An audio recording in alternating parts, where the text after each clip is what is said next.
One. All right, we are now live. Hello, everybody. Welcome to the Social Site House YouTube channel. We got four people here: myself, Crazybeard. We got Kristen. We Hello. got Cloud and Shahshaank here, and we're gonna do a debate on should you vote for Biden if you're a left-leaning person. We'll go around the table real quick and introduce ourselves for a little bit. The structure will be about 45 minutes to an hour, and after which we'll have a Q&A session.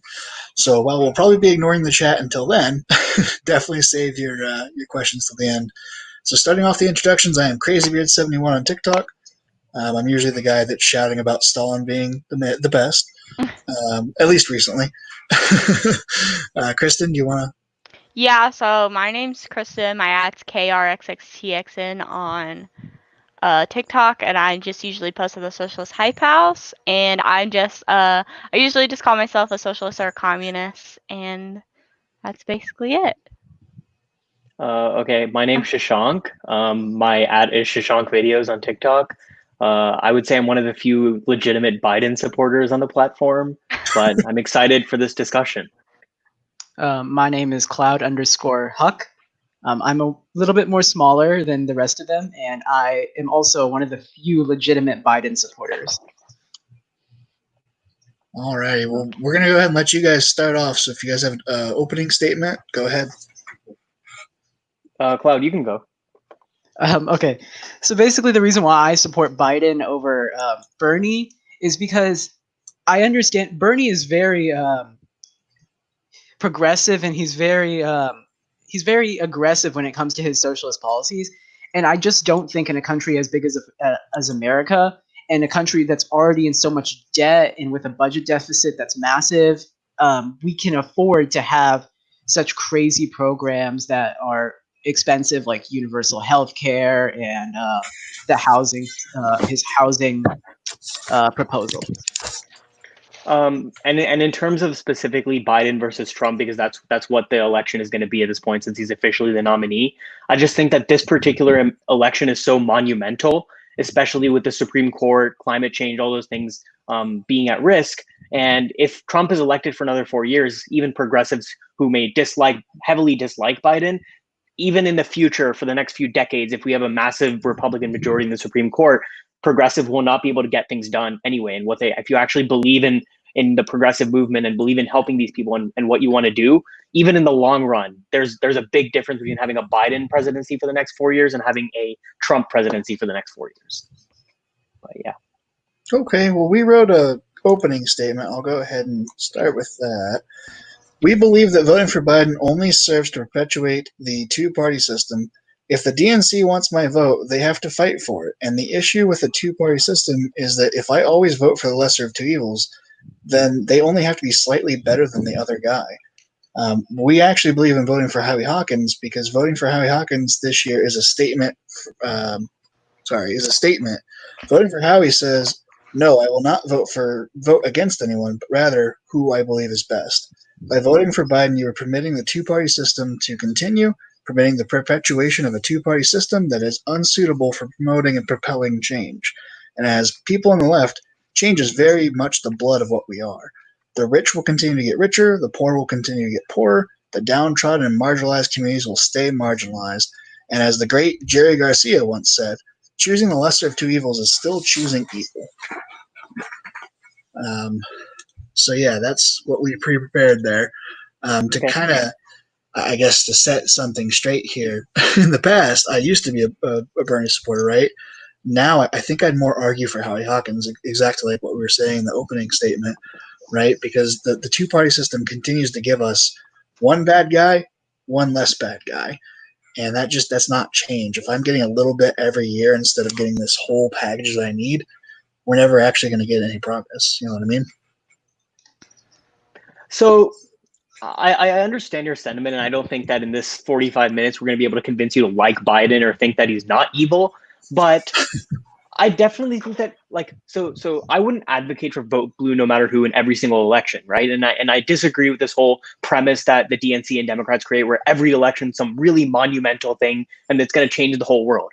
But I genuinely believe that this particular election is extremely monumental for the future, The first reason, like I mentioned, being the Supreme Court. So if you care about things like universal healthcare, labor unions, wealth taxes, things like that, and abortion, like a 7-2 Republican majority in the Supreme Court, which is likely what will happen, a 6-3 or a 7-2 if Trump is elected in the next for the next 4 years. That will destroy any chance of a progressive movement existing for the next 4 years. So even if you dismantled the two-party system and you elected a progressive candidate who's very radical and that person becomes president, they won't be able to get anything done because the Supreme Court will just shut everything down. And you just can't do anything about it, at least for the next 30 to 40 years. So this particular election, I think it's extremely monumental that we just look at preventing the Supreme Court and preventing things like climate change from getting out of hand so that even if a highly progressive candidate is president, they can't do anything to fix it. Well, my thing is that like you look at Biden and stuff, and so say we do end up changing out like Ruth Bader Ginsburg or something like that it'll be a moderate Democrat and stuff like that, and they're still not going to vote to put in the progressive ideologies that we want. People like Biden and stuff still want to restrict a lot of the stuff the leftists believe in, like Medicare for all, housing for all, and everything like that. So they're still not going to vote for what the leftists truly believe in. They'll keep preventing stuff and putting in more, like, I guess you could say, like, I don't know, like they'll put in like Moderate. something that's more moderate ideologies and stuff like that, and that's not what true leftists believe in at all. They don't want anything like that. And the DNC just thinks that they can keep putting in the lesser of two evils whenever, and then they'll blame Bernie supporters or leftists for whenever Trump wins again. And that's because they keep putting up shitty candidates, you know? So I agree with that, but the issue is that the entire policy of Medicare for all is not governed by the Supreme Court. What the Supreme Court would govern in terms of healthcare is mandating healthcare in any way. So if they remove an individual mandate on any sort of mandate on healthcare, whether it's through a tax or a direct premium, then you won't have any chance of Obamacare, a public option, or Medicare for all at all. But let's say Biden puts in a moderate Democratic Supreme Court judge, they're not going to be able to influence it enough where Medicare for all can't get passed. That's basically a congressional thing. Regarding the Supreme Court, they will be able to influence whether you can mandate healthcare or not. And in that case, I'm almost 90% certain that any justice that Biden puts up would support mandating healthcare because Biden was instrumental in getting Obamacare passed, and he wants to support a public option, both of which need a mandate. And then also in terms of abortion, climate change regulations, labor union rights, all those things, I think there's much more of a similarity between moderate Democrats and leftists than conservatives and leftists. Well, I think obviously that's true, but if you look at Howie Hawkins and stuff like that, Howie Hawkins' views line up directly, well, even better, more leftists agree with Howie Hawkins than they would believe in with Biden. That's the thing, is that you always want to vote for what you believe in. I always say policy over party, always. You know what I mean? And to Right. piggyback off of that with Howie Hawkins, he's directly said, hey, if I get elected, we're going to have Medicare for all. We're going to have a system where everyone gets taken care of. A public option, yes, it's better than nothing, but it's still, at the end of the day, it's not what we actually dream of. You know what I mean? It's a poor substitute. Sure, but it's actually introducing Medicare into the market, and it could be a transitionary phase to get to Medicare for all. But do you actually believe Howie Hawkins could get elected president? No, but he No. only needs 5% of the vote this year in order to get federal funding for the Green Party. And if we could have a third-party option every election, this lesser of two evils things goes out the window. So I've heard that argument quite a bit, actually. So would you say that in terms of the candidates put up in 2016 versus 2020, Hillary and Biden, it's very similar? Yes, I mean, Yeah. Okay. So Definitely. do you know what percent of the vote that the Green Party, Jill Stein, got in 2016? I think she got like less than like 1% or something around there, like something really low. She got like 1%, right? Yeah. And that was when about 89% of registered Democrats voted for Hillary. This election, according to polls, almost 95% of registered Democrats are planning on voting for Biden. So I just don't see how in any way that you can go from the Green Party getting 1% of the vote in 2016, where that election was less monumental and people were more inclined to vote for the Green Party, where this election, more Bernie supporters seem to be moving towards Biden than trying to either not vote or vote third party. So I don't see how you can go from 1% to 5%. So I just think that it's in this particular election, it's highly unlikely that the Green Party has any chance of even getting 5% of the vote. I think part of the hope for it comes from the fact that we have a lot of people that can vote now that couldn't back then. I know I'm ancient for TikTok. I'm 28. I'm a goddamn boomer. But a lot of people on TikTok, they're just coming of age of 18. They're just coming to the point of voting. And a lot of them are very progressive. A lot of them are very much wanting to have a third party. I think if we got the youth vote, if we got them to actually show up, because that was a problem that Bernie had, if we got them to actually show up, we might actually get that 5%. I mean, yeah, go ahead. Sorry. The thing is, like, right now in America, we're seeing so much division, and then our president, Trump, unfortunately, he's constantly using divisive language, the leftists, the Dems, etc. And it's, it's creating this atmosphere where everyone just feels divided and no one feels like they belong. So Biden would, unite. I feel like it's important right now that we have unity rather than trying to, I don't want to sound like rude or anything, but like we need someone that needs to unite us as Americans, because if we like fall into a revolution or something, it's just going to bring more it's not going to be sustainable, and more people will just be angry. Conservatives will be more angry. Right-wing people will be more angry. It's not what America needs right now. We don't need more instability. So let me ask you this, not to change the subject or anything, but Biden and Trump are very similar, right? At least in my opinion. They both have they both have sexual allegations against them. They both have policy issues like the 1994 crime bill. They have a lot of things in common. To me, they don't feel different enough to deserve my vote. If they were to give me at least, at the bare minimum, someone who was not a sexual rapist, I probably would say vote blue this year. But with Biden being so very much little better than Trump, it's so hard for me to feel okay voting for Biden, because it's like I'm saying, yeah, it's okay. He's a little bit better than Trump, but he's still a rapist. He still has countless allegations of hair sniffing, touching women, and then there's the whole Tara Reid thing. That's not great. So so you would agree that Biden is better? A little tiny bit. So if you could only vote between the two of them and you had to vote, would you vote for Biden over Trump? I mean, I would abstain from voting. Okay. You could not pay me to vote for Biden. Like $1 million, I would still say no. Okay. So regarding the sexual assault allegations, right? Trump has over 25. We can agree on that, right? And these are like very serious, very serious, actual, like legitimate sexual assault. Whereas Biden has 8 total allegations, and 7 of them don't actually accuse him of sexual assault. They accuse him of making them uncomfortable. Now, that is still inexcusable, and I'm not here to defend that, right? But there's a massive disparity in what the acts that were committed. So, like, Biden also came out and acknowledged that this is just like him. And I don't think he was realizing what he was doing. And once again, not a defense, but 7 of the allegations are not even accusing him of sexual assault. They're accusing him of making them uncomfortable. But regarding the Tara Reid allegation, have you guys read up on all of the things regarding Tara Reid that she's sort of been translucent and opaque about in her life? My thing is, people are trying to throw mud at her to make her less credible, and it's like when they do that with George Floyd. Her voice still matters. It does, but how can you say that she put out an allegation, right? How can we automatically assume that it's true? Isn't it fair to actually credibly vet the allegation? If he wasn't going to be president, at that point, I wouldn't be so upset about it. Because here's the thing. The president's one person. It's not too much to expect one person to have 0 allegations. Obama has 0 allegations.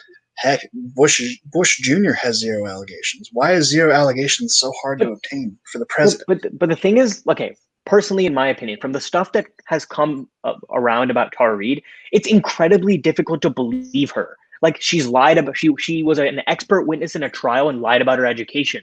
And that has resulted in them wanting to look at those victims again. Those are people who have been in prison for years now because Tara Reid lied, and now they have to redo the trial to see whether there was any misinformation regarding the part of Tara Reid. She's stolen money from animal shelters. These are things about her in terms of credibility. We're talking about being a truthful person. So in the past, if you have not been a truthful person, then it's difficult to automatically believe someone when they come up with such a serious allegation. There have also been numerous things about interviewing people who were there, and then also looking at people sort of corroborating the allegation. So if you look at her her brother. Her brother corroborated the allegation, saying that, he was inappropriate and he like rubbed her shoulders and things like that. But then a few days later, he comes on and adds this whole thing that Tara Reid added in 2020. But what he added is a very, very serious difference in the actions that are alleged. So it's just weird to me the way this whole story played out with Tara Reid changing her story and things like that. And that's not really the thing I'm going to criticize most, because honestly, you can change your story. It's very difficult to initially come out, and so many women have such a hard time, especially they're attacked on social media. So yes, I'm okay with her changing her story. But after she's come out with the current story that she came out with in 2020, and her brother was trying to corroborate it, why would he go back to the 2019 story? Why would he just say, "Oh, Biden did this," and then a few days later tell the Washington Post, "Oh, I totally forgot. He also like put his hand under his skirt." There's a big difference. There's a large gulf in the actions. So the reason that I believe her, I'm sorry, Kristen, I'll let you in just 1 second. That's fine. So like with Trump, right? We said he has 25 plus allegations, right? Why do we believe those allegations? Because of how he behaves. He talks about women like they're objects. He does things that make you believe, yeah, this guy probably is a rapist. Biden may not talk like that, but he touches people in really weird ways. He's got that aura around him. I'm not saying he did it. I don't know, right? We don't know. We can't prove it. But again, if you're going to be the president of a nation, you should be beyond reproach. I shouldn't have to worry about, are you a rapist or are you not a rapist? I didn't have to worry about that with Barack Obama, for example. And go ahead, Kristen. I'm sorry. Well, like, my general thing is that, like, obviously, like, we don't know, like, there hasn't been like an official court date or anything like that. But I would rather give the woman a benefit of the doubt, because I know how hard it is if someone has personally been like assaulted and stuff like that. It is definitely like, it's something that happens like every day, and it's literally like anybody can do it. That's the thing. It's like literally, I feel like the people that you even least suspect will assault you, and that's how it was for me. It's somebody that I least expected. I would have never thought it would have happened, but it still does happen. And that's the thing, is that like Biden's just like, oh, just because it doesn't add up in the right way, it doesn't mean that other women haven't been assaulted by him in a different way, and they're still not coming out about it too.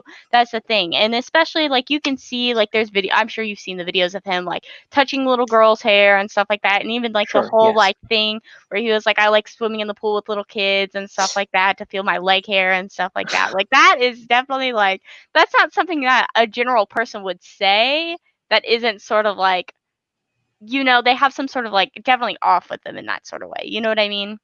He's also kissed his granddaughter, who was like 11 or 12, directly on the lips on live television. Okay, see, the thing with a granddaughter is, I mean, I've seen plenty of people kiss their kids directly on the lips. Like, That's I've disgusting. That is disgusting. but I've seen this. I've literally That's what seen Tom Brady did. Like, Yeah. they. Is Tom Brady like? Can you say he's like? Okay, you can. That's weird, right? I'm not. I mean, saying it definitely is weird. Like, I'm not like saying that. I'm not saying that's a thing I would do with my kids. But is that a reason to say because they did that, any sexual assault allegation against them is true? And regarding that, it's reasonable doubt, though, is what I'm saying. Sure, fair enough. But regarding that, like, I absolutely agree that we should, at the outset, give women the benefit of the doubt. But that doesn't mean like you can just automatically believe that. Even like, have you seen the difference in reactions between Biden to Tara Reid's allegation and Trump to the 25 women's allegations? Well, Trump yeah, threatened so to we're not sue them, advocating to vote for Trump, you know? called them liars, and Biden in an interview said, if you truly believe Tara Reid, you shouldn't vote for me. Like, Biden has come out and literally said that. So that shows that there's a difference in character between the two people. When he and in other cases also, he's shown a much larger level of accountability than Trump has. I mean, the thing is that like, I feel like that's such a bare minimum for what the president should be, is like an accountability level and stuff like that. And it's like the bar is on the floor right now, and the fact is, it's just because Trump can't make it over the bar, but Biden still trips over the bar just because he makes it over. Like, are we still? He lands flat on his face. But see, I don't. And I mean, I kid you not, I would have voted for anyone on that Democratic stage that was not Biden or Bloomberg. Anyone else, I would have swallowed my tongue and said, okay, you want a centrist? Cool, as long as they're not a rapist or a racist or something terrible. Okay, but like, so the sexual assault debate will go on forever. But you mentioned a crime bill, right? Do you know the percentage of like black mayors in the Black Caucus that supported the crime bill? I'm sure it was very high. Very high, right? A majority of black mayors and the Black Caucus supported the 1994 crime bill. So if they were not able to have the foresight to see that this would negatively affect black communities, why is Biden racist for not seeing that? How can you say that Biden is? Oh, I'm yeah, sorry. sure. No, go ahead. I was going to say the problem is he's recently defended it. Like as recent as what, 2012, 2016? 2014, I think. 2014. He said that like there was like a quote where he was like, "Yeah, I wrote that bill. Sometimes they call it the Biden bill." Okay, because Oh. so we're talking about the bill as a whole, right? So parts of the the Violence Against Women Act, that was such a that was a great addendum that he added, and he's extremely proud of that. And I don't think anybody can disagree that that was a really good part of the bill. I mean, it lowered domestic violence by almost 60%. No, I think the main thing that people are upset with is the mandatory minimum sentencing. Right, and Biden himself said that he disagrees with quite a few things within the crime bill because the 3 strikes rule, he was vehemently against that because he said this would negatively affect Black people. But the issue with the 1994 crime bill is before that, the Democrats lost 2 landslide elections because they were perceived as being weak on crime. So this kind of shows what sucks about politics, because as a political move, the Democrats had to move right on crime, so they had to be perceived as tougher on crime. So that was essentially the reasoning behind the crime bill. Now, that being said, it's not entirely clear that the crime bill is the 100% reason why the mass incarceration and the disproportionate number of Black people in jail actually happens, because there are many cases in which states that, like, where the rates went way up, didn't adopt the sort of the provisions that were recommended by the crime bill. They had their own policies at the state level that they implemented, and that's what happened. But it's not entirely clear that the crime bill is specifically the reason why this actually happened. No, but you can agree that mandatory minimum sentences needs to be corrected, right? At the very 100%. But I don't think Biden supports that either. I haven't heard him talk about that. Yeah, I feel like I haven't heard him talk about abolishing mandatory minimum sentences. At least today in 2020, I think any rational person would be against mandatory minimum sentencing. One would hope. Yeah, I mean, because we have, what is it, 70% now of Black people in versus white people in jail? It's some ridiculous number. It's I terrible. don't know, but it is definitely significant. I mean, everything about it comes from the drug crimes too. I mean, of course, like the thing is too is that like he's always like, I don't want my kids growing up in a racial jungle and stuff like that. See, okay. So that quote was horribly worded. Like, I'm not even defending that, right? Like, because a lot of times Biden says things in like the worst way possible. Yeah, but Biden does not know how to talk at all. He's a really poor speaker compared to Obama and other past politicians. Yeah, but regarding that, so he was specifically referring to like policies like federally mandated, like the specific policy he was always against was federally mandated busing, right? Do you know what % of Black people supported federally mandated busing? Probably, again, a lot. No. It was in the single digits that actually supported that policy, where it was sort of like a federally mandated desegregation, right? Whereas a large majority of Biden's constituents and Black people across the country agreed with Biden on that issue.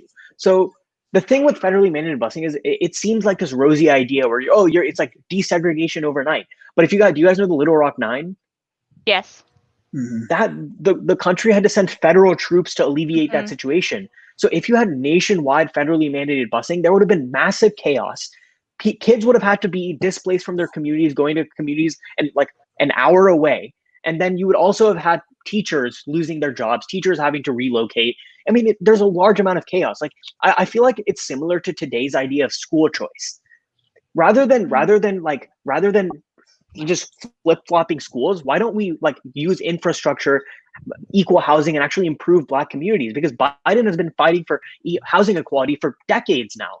He specifically didn't support federally mandated busing, but he was for so many other civil rights policies that would have improved Black communities and thus improved Black schools. But then they say, oh, he was working with segregation. He was a segregationist. Yes, on that policy, he agreed with segregationists. But the difference is that segregationists were heavily against all the other policies that Biden supported that would help Black people.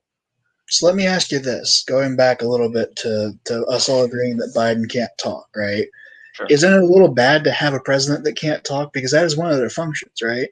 They have to talk with world leaders. They have to talk with the American public. They have to be a leader. If he's sitting here saying stuff like, stand up, Chuck. You remember that time where he told a guy who was handicapped to stand up? If he's doing stuff like that constantly, Not even to mention that's before now, too. That was in 2008 whenever him and Obama were running. Right, but Obama himself has said that Biden was instrumental in helping him be a better president because Biden Biden's a significantly better politician than Obama is in terms of negotiating with people because he's experienced. He's done this for a long time. So in a private setting, in negotiating with foreign leaders and diplomats, Biden is very different from him on a public stage. The public stage issue and him being not being a great speaker publicly comes from the fact that he has a stutter. Like from as a kid, he had a stutter. So he's not the most confident public speaker. It's like a medical issue. So that's not something that he can like. Yes, I agree that we would want a president to be a phenomenal speaker, but So how is he going to overcome that, though? Is he going to rely on the vice president, or he's significantly better now than he used to be? I mean, did you guys watch the speech he gave at the Philadelphia City Hall a couple of weeks ago? no? No. It's like 30 minutes long. I encourage you guys to watch it. I mean, it's a really, really good speech. So, I mean, he's definitely capable of doing so. It's just all these gaffes that we all know of that just sort of I wish didn't happen as often. It was so bad that when Romney was running against Biden, there, look what you got me doing. Now I'm Biden. Anyways, it was so bad that there was like a Fox News story that I remember seeing, and I hate that I laughed at it, but it was like Obama sends Joe Biden to gaff camp. They hire like the best like debate coaches in the world to prepare him for a debate, and he still ended up getting crushed. I mean, I don't think he did that badly against Paul Ryan. I thought it was okay. Even when he was one-on-one against Bernie Sanders, I don't think he got destroyed in that debate or anything. Well, we can all agree Bernie's not the best debater in the world. He sticks to his points. He will say his points. Debater, honestly. Bernie's like a stuck record. I mean, I think he's an effective debater because he has what he wants to say and just says it and says it and says it and drills I wish it you into. would pivot more personally. But I mean, okay, so yeah, sure. Go ahead. No, it's fine. No. No, it's fine. It's fine. Go. So. Maybe it's You first, move Kristen, on. you You can go. move on. It's fine. Okay. So we've been like individually talking about Biden, but right now, I mean, there's an alternative. So can we agree that either Biden or Trump is going to be the next president of the United States in all likelihood? Yes. Unfortunately. Yes. Okay, unfortunately, but if by not voting for, because we can agree that the Republican base is significantly more like solid than the Democratic base. Oh, they always are. Yeah, Right. I think that's because they don't really have the split either, like we have like in the leftist community. Exactly. You have leftists So- and you have Democrats, while Republicans are right. just all together. Republicans, right? And Yeah. They libertarians all hate gay people generally. together, basically. Yeah. But so that's where you would agree that the statement a vote third party or not voting is a vote for Trump, right? I Or you're would just- not agree for that. Because it's splitting up so if you're voting third party, you're directly taking away votes from Joe Biden, but you're not necessarily taking away votes from Trump because he already has a solid base. So you guys, as registered are you registered Democratic voters? I am. I'm an independent. Okay, but independent or registered Democrats specifically are a core reason, like base that Biden really needs. He needs like registered Democrats to be on par in terms of voting for him compared to Trump to have That's a really the good chance of problem. winning. That's the problem with American politics, though. We have sports teams. We have Democrats and Republicans. And I'm so tired of that because that causes that two-party system. In other countries like Britain, they have at least 5 major parties. And that means that you don't get stuck in this, well, I hate Biden, but I also hate Trump more. You get to choose somebody that you actually like, and they have a chance of winning. Yes, right now, Howie has 0 chance to win. But if we make a statement this time and we get that 5%, we might have a third choice next time. But there's no chance of getting 5% because registered Democratic voters are going to vote for Biden at a higher percentage, at a higher rate than they voted for Hillary. So, and in the Hillary election, the Green Party only got 1%. So the likelihood of it actually be going to 5% is just so unlikely. And my question would be, why not wait another 4 years? Like in the next 4 years, that is not going to be as monumental of an election. By all means, vote third party. I personally cannot put my stamp of approval on a guy that has that record. As a male feminist, someone whose account is like half about feminism, if I were to vote for somebody who has a plausible, rapist title, I would be telling all the women out there that I stand up for, yeah, I just talk a big game. I don't actually stand up for you. Right. I would never, ever put my stamp of approval on anyone that's even remotely considered a maybe rapist. Can't. But that same man that you're referring to also was responsible for writing an act that lowered rape and sexual assault against women in domestic cases by 60%. He had such a positive impact on women in this country. and made them feel safer with that act. I mean, it was crucial. That was a big part of the crime bill. And that was the reason why Bernie Sanders voted for the crime bill. To his credit, Bernie Sanders saw that the crime bill would disproportionately affect Black people, but he voted for the crime bill because of the Violence Against Women Act, and Biden wrote it. That's crucial. So, I mean, like, when we talk about plausible rapists, at this point in time, a majority of people don't believe Tara Reade. I mean, almost every news outlet, even people on TikTok who used to believe Tara Reade, changed their mind after all of the stuff that has come out about her. And I'm not sitting here to attack her, but regarding that, her specific allegation, I believe the 2019 one, where, like, I absolutely believe that, because there's a repetition, right? Biden has been in video shown to touch women in uncomfortable ways on television, rub their hair and stuff like that. So if somebody comes out with an allegation like that, I will just sit there and believe it right then and there. But there's a difference between that and a rape allegation. He has one rape allegation against him, and it happens to be from a woman, unfortunately, who's extremely not credible. And that being said, let's say Tara Reade is actually lying. I feel like she's doing such a disservice to the Me Too movement, because there are so many women who actually go through these things and are going to have less voice, because people after this incident are going to trust women less. And the whole point of the Me Too movement was to make women have more of a voice and feel more powerful in these situations. But when you have someone like Tara Reade who comes out, who has ties with Russia, and there's so many different things that came out about her, I mean, it hurts the Me Too movement, in my opinion. Well, it hurts the Me Too movement, but the problem is that, and I don't mean to besmirch all Democrats or anything like that, but Democrats immediately looked for a way to discredit her. They immediately looked for a way to make her go away, and that's just not okay to me. I know that there's some things out there that make people doubt her, but I don't need to necessarily believe her like 100%. I don't need to necessarily think, yeah, let's go throw that guy in the ocean. I just need to believe her enough to think that it's plausible, and I believe it's plausible. And if it's plausible, I cannot vote for a rapist. And I am 100% aware that either way we're getting a rapist, right? We've talked about either way we're getting Trump or Biden. But I think fighting for the future, I think that's the ticket for me. If I can fight for the future, if my vote can actually go to fighting for the future, awesome. And last point real quick before I let you respond, I live in a red state anyways. My vote's not going to help Biden at all. I guarantee it. I'm in Nebraska. Right. Not going to help him. You know what I mean? Right. That's my thing too. I live in Kentucky, so our votes are not going to help Biden at all. Yeah. So in either of your cases, I honestly don't have a problem if you guys vote Green Party, because in your case, your vote doesn't influence. But if you lived in a swing state, would you come to the same conclusion? I personally probably will. I would still, if I lived in like somewhere like Florida or something like that, if Florida is even considered a swing state still. Oh, it's massive swing state. Yeah, but I would probably still vote third party, just because I could not in good conscience ever vote for Biden. Same. Okay, so in a swing state, it's so close, right? So by not voting for Biden, you're in a way helping Trump a little bit. I mean, but then there's also the point where a lot of leftists believe in accelerationism too, where they would prefer Trump to win, because then that'll cause the falls of capitalism sooner.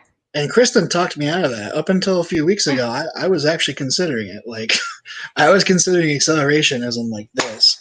But then we started talking about how Howie Hawkins only needs 5% of the vote.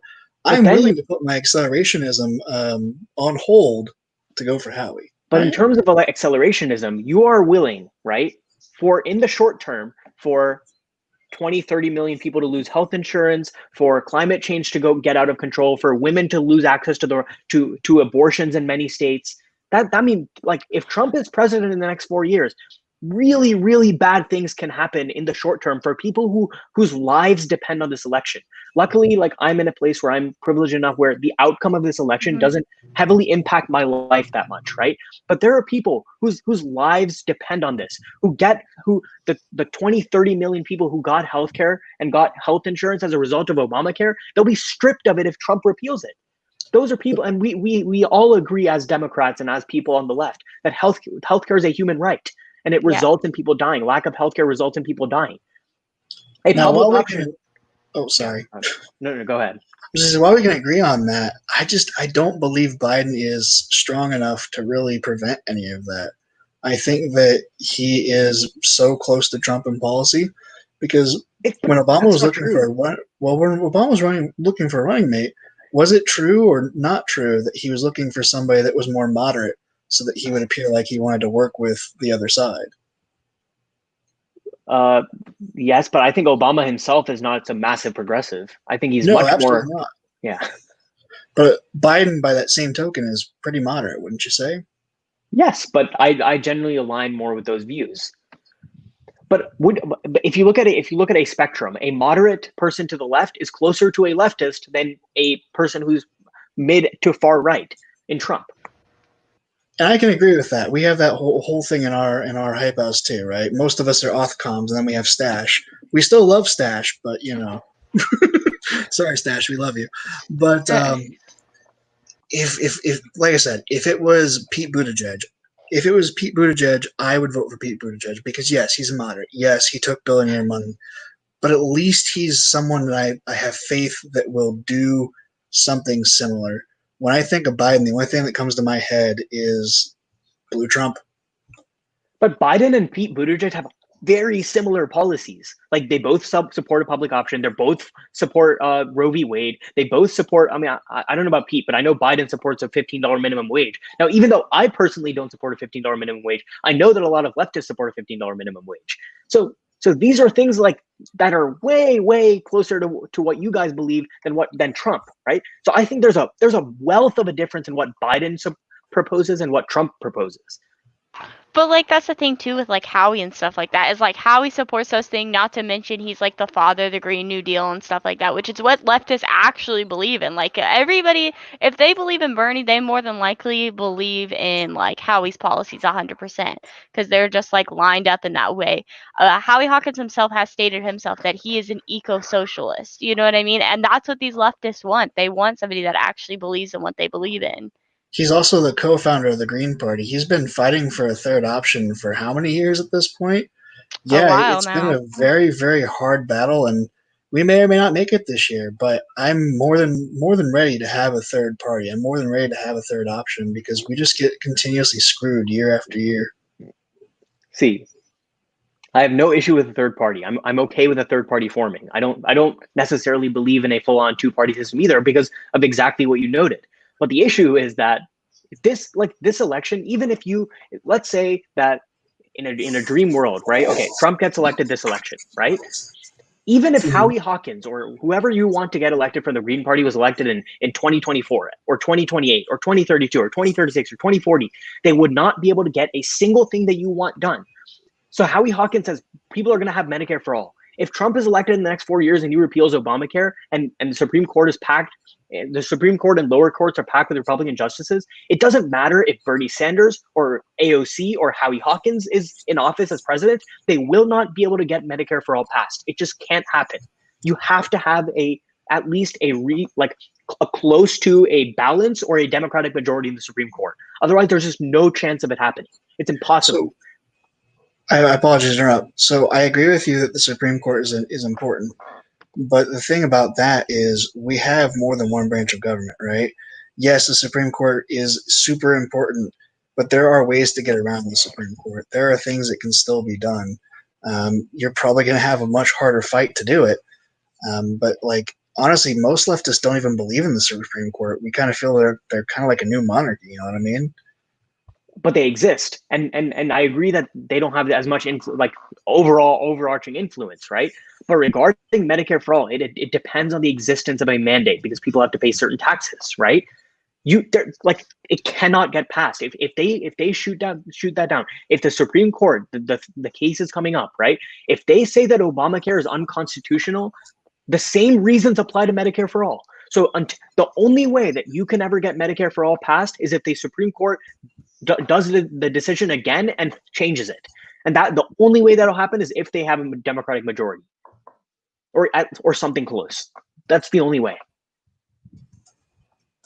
And even Green New Deal, even rights for labor unions, wealth taxes. There's reasonable there's cause for Republicans in the Supreme Court like Kavanaugh and Neil Gorsuch and Clarence Thomas to say wealth taxes are unconstitutional. Go ahead. You can finish your Oh, point. no, sorry. Go ahead.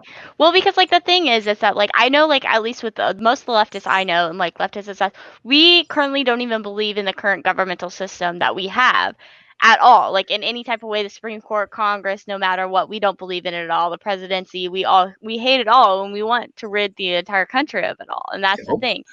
Is that like it doesn't matter really who gets elected. Either way, it's going to be coming down. You know what I mean?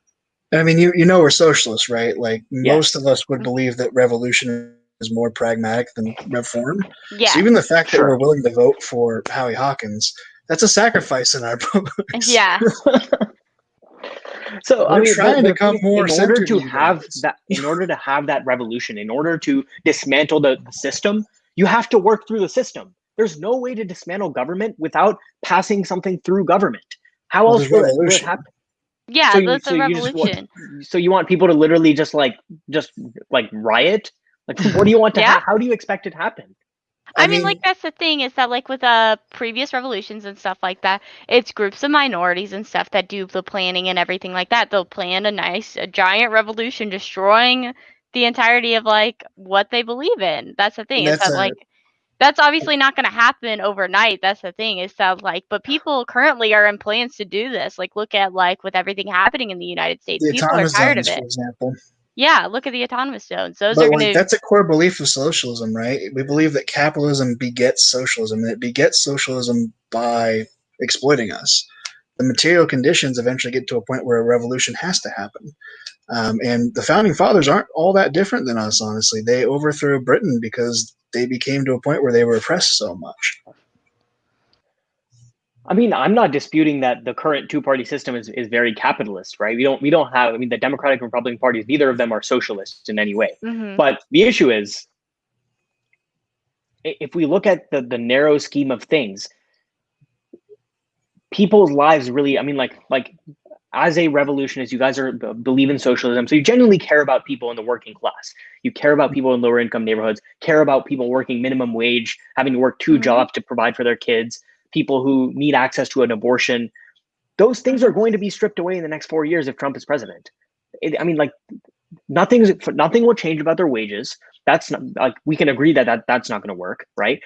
Abortion, if Roe v. Wade gets overturned, blue states may be able to pass laws that say, okay, you can have an abortion. But what about red states? What about all the women in red states? Now, for legal reasons, this is in Minecraft that I'm saying this, but let's say that happened in Minecraft, right? That's when we do a revolution. Those are the material. Those are going to be the things that push people far enough. Women that are needing abortions and stuff like that, you think that In they're Minecraft. just gonna, like, yeah, in Minecraft, if you need an abortion, do you think that they're going to just sit there and take it? Like, oh, I live in a red state, I'm just gonna sit here and deal with this child that I can't afford to have, that I'm gonna put in poverty and stuff like that. People aren't gonna sit there. They're not gonna be able to deal with it for much longer. I just want to clarify something. Yeah, sure. Because I'm still very young. I want to clarify that I'm young. Mm-hmm. I'm under 18. Okay. So I do not support overthrowing the government in any way, shape, or form. We don't either. We're just talking about Minecraft. Yeah, in Minecraft. Yeah, Minecraft. Yeah, in Minecraft. But like, if you have a Minecraft server and you have people who want to overthrow the government, voting we don't need a revolution or any more instability or something like that. You want someone that can bring the community together and, have a discussion and discourse with people, because I promise you right now, there are some people on the other side that are just not going to change. Actually, a very large majority of people who do not support a revolution. And so you want someone who's going to bring people together. And I feel like that's why voting for Biden would do good, because I understand, like, the system is not perfect. It's not great, and no system is perfect. But completely disregarding unity and just trying to make a point, almost, it's not, in this system that we have right now, it's really not going to benefit us. Like Shahshaank said, if we let Trump get elected again, it's going to take so much more work to reverse the damage he's going to do. like the inevitable damage that he's going to do to our democracy and our population, that it will be even more difficult in the future to get socialist policies passed or whatever. Well, that's So the thing. We don't think they're going to get passed. We're going to have a rebellion in Minecraft, and then we will implement the policies from the very beginning. Like we would, like that's the whole thing, like with socialism and communism and stuff like that. that's why I put this on for my next statement. I'm sorry to cut you off, Kristen. But like But that's the whole point of like socialism, is that like you can't democratically elect what we need. right, so the whole point of voting for Howie Hawkins is it's a compromise, right? We're saying, all right, look, we know a revolution's not happening right now, but we can vote for someone we believe in, because I would much rather have Howie Hawkins, pass the Green New Deal, have him pass Medicare for all, than what Biden's doing. Biden's not offering me enough to make it a tangible benefit. If the DNC wants my vote, wants our vote, they have to try harder. It's unfair to expect leftists to vote just on Democrat alone, because that's boiling it down to sports teams. You know what I mean? Right, but why are we treating this as if the DNC is putting up a candidate? Like people 'Cause they are. voted for Joe Biden. Bernie Sanders didn't win not because of the media. He didn't win because young voter turnout wasn't enough. He didn't get enough votes. People didn't vote for him enough. That's What it. happened on Super Tuesday though, Shahshaank? What happened? Did all the centrists drop out? Yes, as a political strategy. That's the Who do you smart think thing did that? The DNC. Do you think that was No, up? I think there's if you have to find me definitive proof for that. There's no evidence whatsoever. But to me, at least, it seems like a reasonable political strategy. They realize Super Tuesday is handing out a third of the delegates, and we have one guy who's getting all the progressive vote, and then the entire moderate vote, which constitutes most of the Democratic Party, is getting split up by like 4 different candidates. So those 4 candidates are like, okay, Pete Buttigieg, Amy Klobuchar, and they look at Biden and say he's much more successful with black voters than we are. So we should drop out, and basically all of our voters who tend to be more moderate will basically shift to Biden. That's it. That's again a two-party system, though. Yes, but that's this election. What I'm saying is the product of Biden being the nominee, I don't believe was the DNC propping up a candidate or anything like that. It was Biden getting more votes, because at the end of the day, the Democratic Party is more moderate. Older Democrats tend to be more moderate. So more people just voted for Biden. That's it. Bernie depended on it. Cause that though. Sure. If there was a third option, the progressives would have jumped over to Howie Hawkins. So sure, by all means, like a third party can exist at some point in the future, but a third party doesn't exist right now. And by voting third party in this election, I really don't think it's going to make a difference whether you start that revolution, start the development of a third party in this election or in the next 4 years. I just don't see it. And there's no way, well, let me reiterate. I think there's no way that Howie Hawkins gets 5% of the vote in this election, because even from TikTok Climate, if you look at polls, it seems like more Bernie voters are voting for Biden in this election than they voted for Hillary in the last election. Because they realize how much they hate Trump. They realize how monumental this election is. Especially, go ahead. Real quick, I'm sorry to interrupt. Do you know who Ross Perot is? I don't. In the 1992 election, he ran as a independent, and he got 18.9% of the popular vote. So it's not impossible. Ross Perot did it. Well, no, nobody's saying that. What I'm saying is that if you look at polls and trends, specifically the Green Party, can we agree that people who are you aren't going to have people on the right side, like Republicans, voting for the Green Party? I just don't see that happening. They have their own, actually. They have someone called Jill Jorgensen. So Trump may be facing. Joe Jorgensen is like a libertarian, like the libertarian. Right. Guy, Yeah, right? but the Republican voters that don't like Trump will probably end up voting for. Right, but I'm talking about specifically the Green Party, Howie Hawkins, right? Do you see people on the political right who will vote for Howie Hawkins? I mean, that depends. Like, that's the thing, is that, like, because I feel like I've seen, like, people that are Republicans that are, like, Republicans for Bernie shirt and stuff like that. Like, I don't know if the Republicans actually know what they believe in enough. But that's, like, a very small mind. Okay, so if we look at just Bernie voters, right? Would you say that a majority of people who will end up voting for Howie Hawkins were Bernie supporters in the Democratic primary? It'd be a good chunk for sure. Yeah. But real quick, we're at about 50 minutes, so we probably want to start getting our closing statements, and then we'll take QA. Okay, you can go ahead, Cloud. Closing statement. Okay, so my whole thing is seeing America right now, and even with my own friends and talking with my own friends, everyone feels so strongly in their own opinion, in their own platform. And I've had to sacrifice some of my personal beliefs just so that all Americans can have an even playing field and all Americans can work together. So I think moderate policies and moderate discussion is important right now. Shahshaank? I just think that in this particular election, the alternative to Biden is somebody that is one of the most destructive, potentially destructive people to the democratic process in American history. So I think that even if you really hate Biden, if you look at the alternative, I just think that he's so destructive and negatively affects so many people's lives that you guys are trying to fight for, that it's not worth the risk to try to in any way help that person get elected. That's my argument. Cool. Kristen wrote our statement, so she'll go ahead and take it. So basically, in conclusion, the DNC does not believe in what true leftists believe, like Biden. So that's why a true leftist, I don't think, would actually vote for Biden. If they're actually a true like communist or socialist, they would not be voting technically.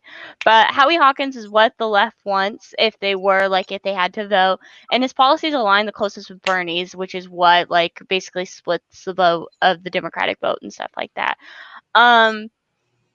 The Supreme Court is basically a modern day monarchy, and if Biden takes that over, the government that will still be under Biden will still not be a government that leftists want at all in any type of way. Biden's racist, he does not support Medicare for all, and is misogynistic in general. As a true socialist, Eugene Debs stated, I'd rather vote for something I want and not get it than something I don't want and get it. Cool. So I got to say, I really love the respect here. This has been the most respectful debate we've ever had. So, yeah. And then Cloud, I'm sorry if we scared you with the whole, Minecraft revolution, but it's just Minecraft. We're going to open the floor for questions now. Does anyone in the chat have questions? There's a question I know is coming. Someone needs to hurry up with that one. But yeah, definitely, I enjoyed it. Y'all were definitely more of a challenge than conservatives usually are. Okay, here's the question I was waiting for. Minecraft stalling his daddy. Yeah. Yes. For sure. Yes. All right. So this is from Mariah Hungry. Yeah, I think we'll let Shahshaank and his friend take that if they want. You can take it, Cloud. What is the appeal for reform over revolution? I'm sorry, can someone reword this for me? So basically, why would you rather do voting and reform over a revolution? What about a revolution makes you uncomfortable, basically? So basically, revolution is America's existed for over 200 years. It's pretty set in stone, and we're seeing so much instability in American politics right now. There's a term being used called the Trump effect, where Trump's rhetoric has been, dividing people and inciting violence and divisiveness amongst Americans. And if reform is more important, because I feel like more people would feel like they're included in that, not just leftists and heavy liberals, but also conservatives and moderates. They would feel included in reform. But revolution, I just feel like my whole platform is unity. We all need to understand each other and come together and work toward a solution together, rather than completely, destroying what we've made and starting over. But I understand where you guys are coming from, because the current system is definitely far from perfect, and there's so much inequality in it that I would understand why people would want a revolution. But personally, I cannot stand behind a revolution and destroying progress that we've made before, and a system that has historically made it actually quite easy for reform to make reform. You understand? I'm trying to make sense here. I'm not very good at this. That makes sense. I gotcha. So I think this one's probably more for Kristen and I, if I had to guess, if it'll come up. Do you believe your ideology is nonviolent? It's a very hard I question. I Go ahead, mean, Kristen. I think, was it not Karl Marx himself that said that the only way to get true socialism or communism is to have a violent revolution? So I don't think it's necessarily going to be nonviolent in any way, shape, or form. And the daddy himself, Stalin, said, "I cannot make a revolution with white gloves." So yes, sacrifice is Oh, it says probably it's going to for be the a thing. liberals. Gordon said it's for the liberals. That Oh, okay. question. You guys go. I'm sorry. Oh, I believe that my ideology is nonviolent. I don't believe in violence.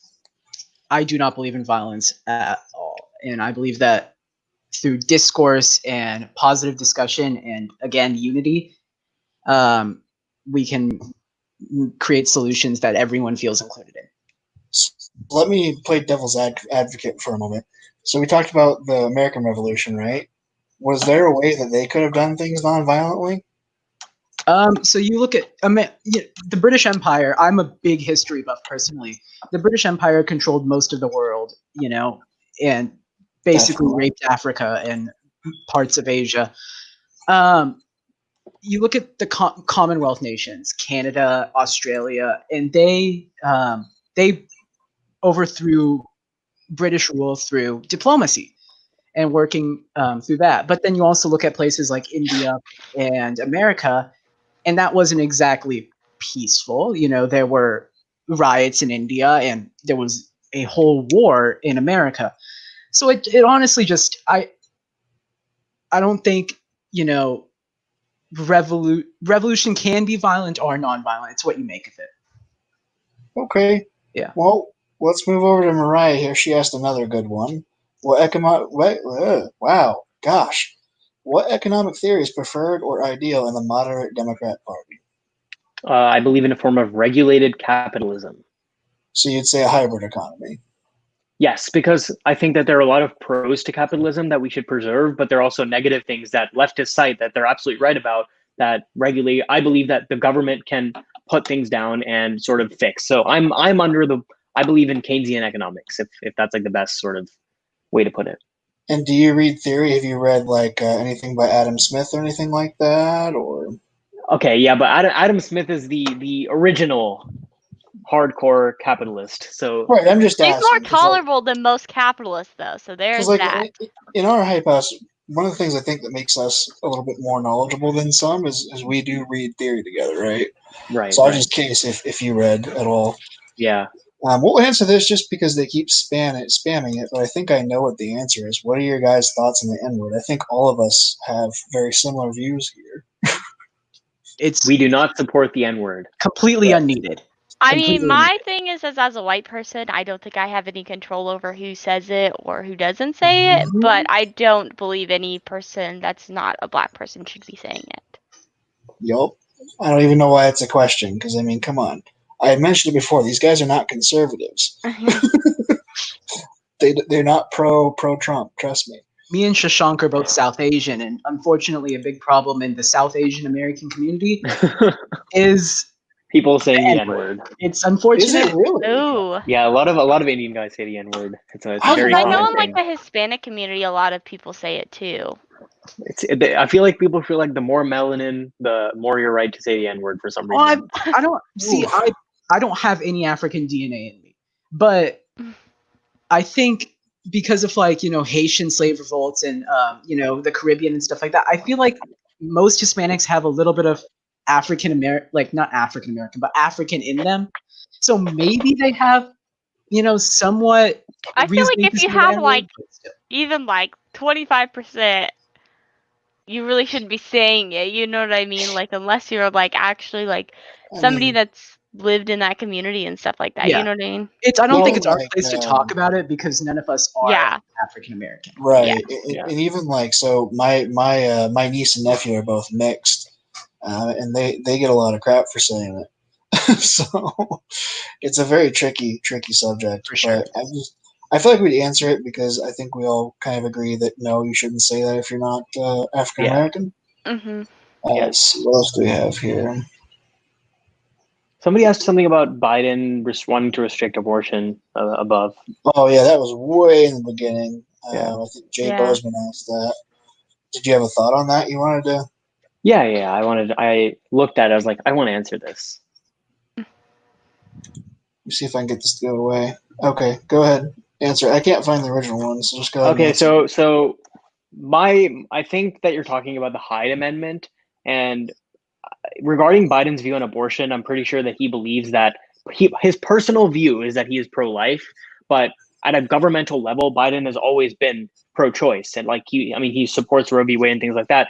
But I think the only time where he said something was the Hyde Amendment, which was at the beginning of this election cycle, where he's like, I don't support the Hyde Amendment, where the government funds somebody's abortions. But a week later, he came out and said, no, I changed my mind. I do support it. I was misguided on that, or something like that. So at least to my knowledge, he believes in like the same regulation, or like lack of regulation that everybody else in the Democratic Party and to the left believes. I don't think I've personally seen Biden talk much on abortion, so I don't know if I know exactly what Jay Bozeman was mentioning. Kristen, do you have an idea of what he was getting at? No, once Biden got that Democratic nominee, I try to like block him out as much as possible. I don't want to hear about him. I kind of find myself in the same boat, to be honest. Mm-hmm. I guess maybe one or two more questions if anyone has any more. There's I one do from want to Gordon. say. Oh, okay, yeah, we can answer that one real quick. Would you like to join our book club? Sure. We're reading. It's on our Discord. We're reading The Conquest of Bread. Interesting. Yeah. I will. What is that about? It's anarcho-communism. Oh, okay. So basically, the first three chapters are what I've read so far, and it talks a lot about how in the modern day industrial kind of life, we have way more than we need, and we have so much that, if we didn't have people dictating who could sow, who could mine, who could do this, who could do that, we could all get a measure of that wealth. We could all be successful. We could all have enough to live. It's very much, like Kristen said, ANCOM literature, but it's good nonetheless. Yeah. Right. By the way, Stash, what if is you're up watching, with I'm sorry I'm Heisenberg ducking these on you days? so hard. What is We up got with another Heisenberg? question. Oh yeah, let's talk about Heisenberg real quick, and then we'll do that question. Oh. Is he like a? I think he's went to a conservative. He made a video the other day, yesterday I think it was, where he was like, "Oh well, I'm a gay man, but if someone wants to not make a cake for my wedding, that's their right." Like, what the fuck? And then he's like, and then he was talking about like the black people, like black people commit more crimes. That's why they were over policed. Like they're all just conservative talking points. That's cringe. Like I'm so confused. And he says he's an ANCOM. I'm like, what? Yeah, definitely not. The thing that makes me the most mad about conservatives is when they say, "Oh, it's not the race thing. It's black culture that causes more crime." No, just Oh my admit you're God. racist, dude. Like we know Even if they what believe that, why do you think that that culture exists? Yeah, I mean, And we then were, created that culture. Yeah. Some Racist policies. we were in a Zoom, like some socialist hype house members, and Femoid Lily joined. I don't know if you guys know who she is. But she joined, and so we were like talking about that, and then she was like, "Oh, it's because they don't have fathers in their lives." Why does that happen? I know. We're like, okay, why? It's just like it just does. We're like, what are you talking about? I think that's a big problem with modern Republicans. Like, Republicans didn't used to be this bad. They've always been kind of bad, but they're so rallied upon gay marriage, upon all these things that trigger them, like abortion and everything. They've become a lot like a cult, and they're willing to vote for Trump, even if some of them believe, yeah, he's a bad guy. Like, I've heard Trump supporters say, yeah, he's kind of a fucking asshole, but I mean, at least he supports pro-life. At least he has an R next to his name. Mm. And that's not to get back in the debate, but that's kind of why I cannot let myself go to the Biden side, because he doesn't align with me. You know what I mean? I understand your opinion.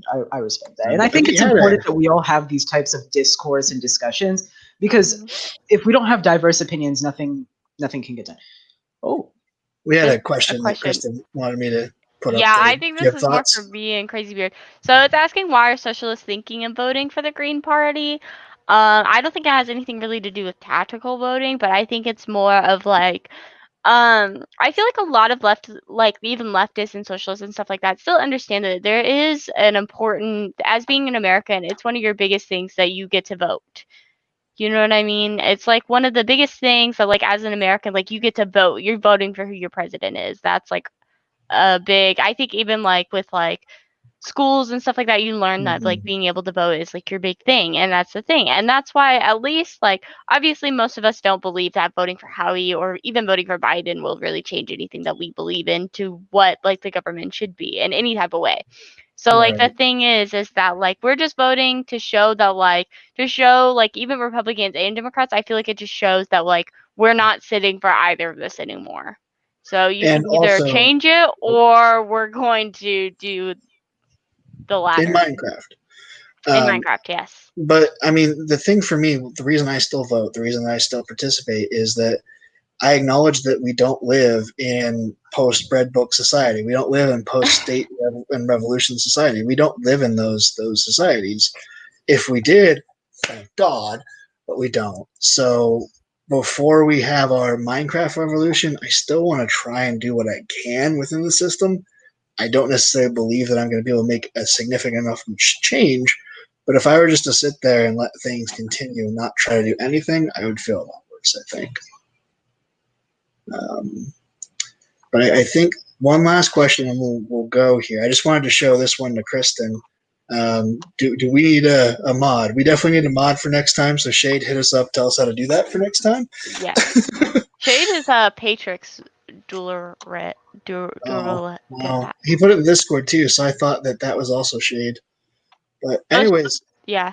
Shahshaank and Cloud, thank you so much for showing up. I'm sure many of our members would love to debate gun control with you someday or something like that if you want to. Because I'm sure you're very pro gun control, yes? I don't believe in banning any guns. Well, no, like, but you still believe that there should be more restrictions and stuff that What about red now, flag right? laws? I believe in universal background checks. Red flag laws, it really depends on if they're implemented well or not. Because if they're not implemented well, then they really suck. But if they're implemented well, then I think they serve a good purpose. It's so nice not debating conservatives. God damn it. We have like an actual opinion. Often. Oh, it's been so refreshing having someone with an opinion instead of a talking point. Thank you guys so much for giving me a voice. I'm young and I can't vote, so it feels amazing just to get my opinion out there. Oh yeah, go ahead and plug yourself. Yeah, go ahead. Yeah. Yeah. So Get go rid of ahead. the comment, Crazybeard. Oh, sorry. Yeah. Then I'll show everyone's at. There we That's go. my TikTok handle at @cloud_huck. Go follow me, and if you disagree with anything I say, put it in the comments there, and I'll talk to you there also. And hopefully you know who Shahshaank is, but Shahshaank, go ahead and plug yourself. Shahshaank videos on TikTok. What's with the whole videos thing? What happened with that? It's just Ashley does easier. it now. I think it's Nick's goddamn fault. Actually, before we go, let's talk about Nick for a moment. He finally blocked me, and my life has been so much less dramaful. I think we should all block Nick because that man is nothing but toxic. He reminds me of this one kid that goes to my school, and I just can't. The other day he said, "Oh, I'm a libertarian now," and what that means is that classical liberal. Yeah, classical liberal. I'm still fiscally conservative, but I don't believe in suppressing gay people. And it's like, bitch, you misgendered someone like 7 times last week. What? All right, y'all. Well, thanks for tuning in to our wonderful chat. Well, Definitely hit us up if you want to do something again sometime. Yeah, that'll be Have a fun. great one. All right, thank you. Have a good day. All right, we're gonna be in the studio now. All right, I gotta go. Shahshank's not gone. I have a family thing I gotta go to actually. So that's fine. I'll see you guys later. Thank you so much. No problem. Bye. I think we scared the shit out of them. Yes. Did you see in private chat? He said that he was uncomfortable by our talk about revolution. Yeah.